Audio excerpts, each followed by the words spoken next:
ये देखिए, मोदी जी के वृहद परिवार का हिस्सा है। ये पूर्व प्रधानमंत्री एचडी देवगौड़ा जी के पोते हैं, पौत्र हैं।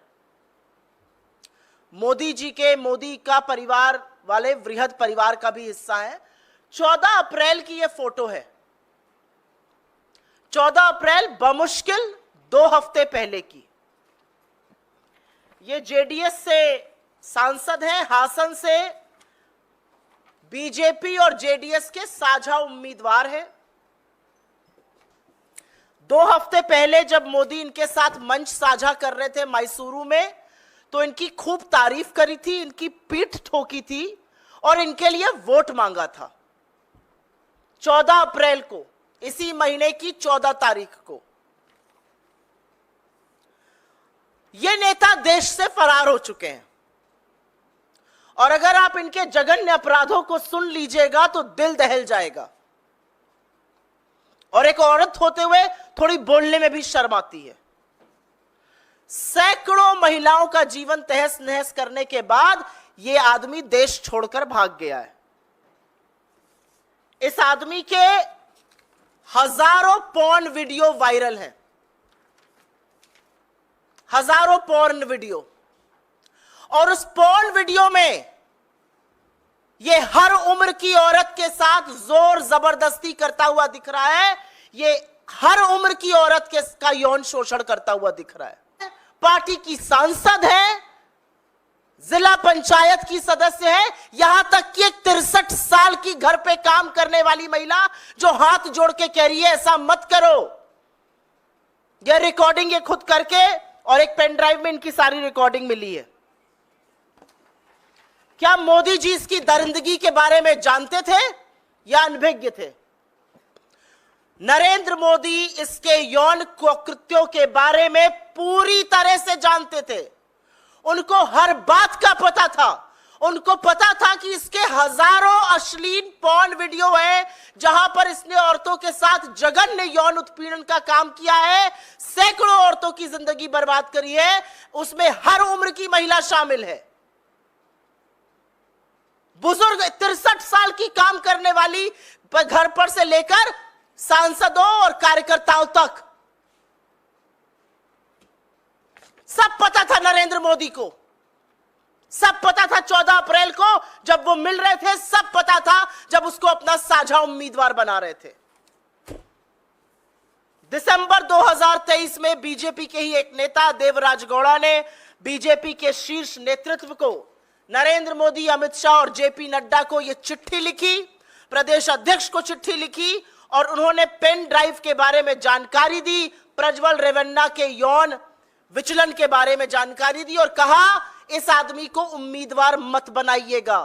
दिसंबर 2023, 4 महीने पहले।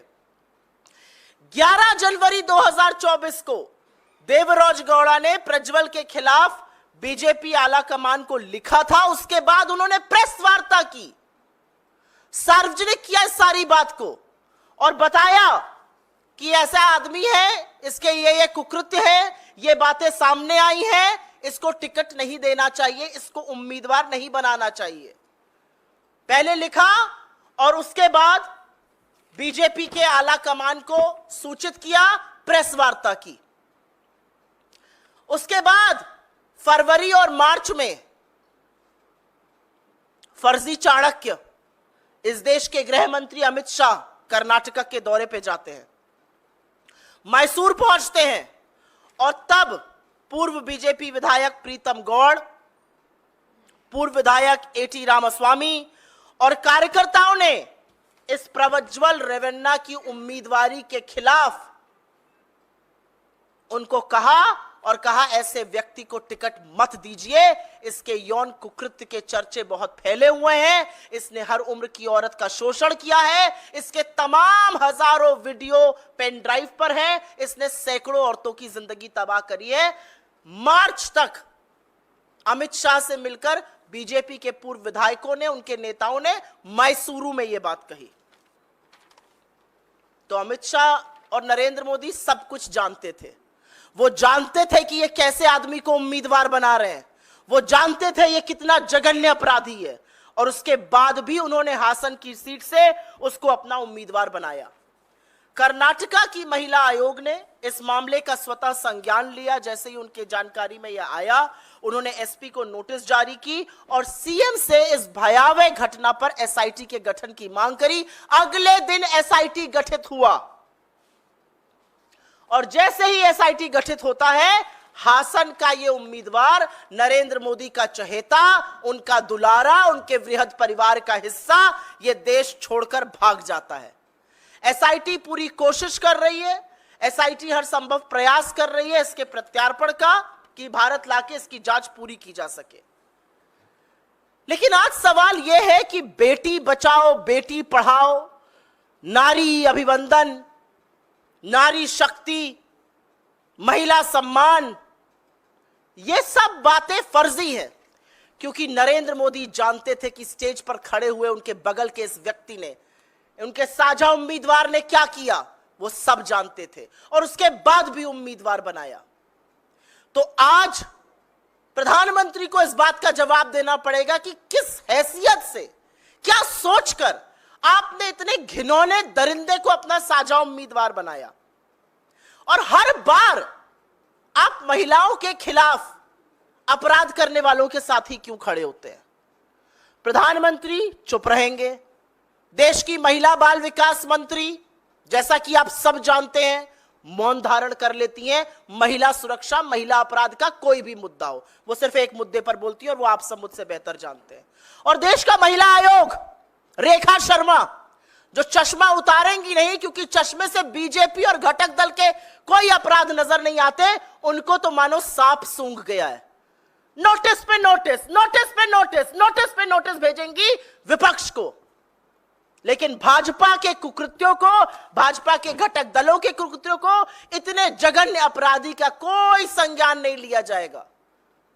नील बटा सन्नाटा।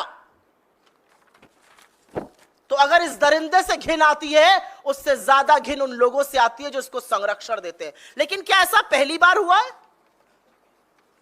क्या ऐसा पहली बार हुआ है कि नरेंद्र मोदी ने उन लोगों का साथ दिया है जो महिलाओं का शोषण करते हैं? बिल्कुल नहीं। कुलदीप सिंह सेंगर की गिरफ्तारी तब हुई थी, जो दोषी पाए गए थे हत्या और बलात्कार के। गिरफ्तारी तब हुई थी जब इलाहाबाद हाई कोर्ट को बोलना पड़ा था, चिन्मयानंद पर कोर्ट को बोलना पड़ा था। सोनभद्र के विधायक राम दुलार गोंड, जो पॉक्सो में नाबालिग के रेप के दोषी पाए गए, उनको टिकट तब दिया था जब उनके ऊपर पॉक्सो का मुकदमा चल रहा था। चाहे वो उत्तराखंड की अंकिता भंडारी हो, चाहे वो गुजरात की बिल्किस बानो हो, और चाहे वो दिल्ली में बैठी हुई सबसे होनहार बेटियां हो जो यौन शोषण का आरोप लगाती हैं, उनको बूटों के तले रौंदा जाता है। लेकिन आरोपी को मोदी जी गोदी में बिठाकर संरक्षण देते हैं। आज तक उसका टिकट नहीं काट पाए हैं। और मैं बृजभूषण शरण सिंह की बात कर रही हूं। हर बार आधी आबादी के खिलाफ जघन्य कुकृत्य करने वालों के साथ नरेंद्र मोदी क्यों खड़े होते हैं? हर बार वो चुप क्यों रहते हैं? हर बार स्मृति ईरानी और महिला आयोग को सांप क्यों सूंघ जाता है? और मैं आपके माध्यम से आपके सीनियर मूर्धन्य पत्रकारों से भी सवाल पूछती हूं, क्यों है इतना सन्नाटा? कितने शो हो रहे हैं इस पर? कितनी टिप्पणियां लिखी जा रही हैं पेपर पर? कितने एडिटोरियल्स लिखे जाएंगे? आज ये सवाल पूछा जाएगा, क्योंकि सभ्य समाज में, राजनीतिक जीवन में, सार्वजनिक जीवन में ऐसे लोगों की कोई जगह नहीं है। और ऐसे लोगों को बढ़ावा देने का काम, ऐसे लोगों को संरक्षण देने का काम, ऐसे लोगों को राजनीतिक हैसियत बढ़ाने का काम खुद नरेंद्र मोदी और अमित शाह कर रहे हैं। यह असलियत है। I will very briefly make a small statement in English on this. This gentleman right here is former Prime Minister H.D. Devgowda's grandson Prajwal Revanna. He is the MP from Hasan in Karnataka. He is also the joint candidate of Narendra Modi's BJP and its ally JDS. This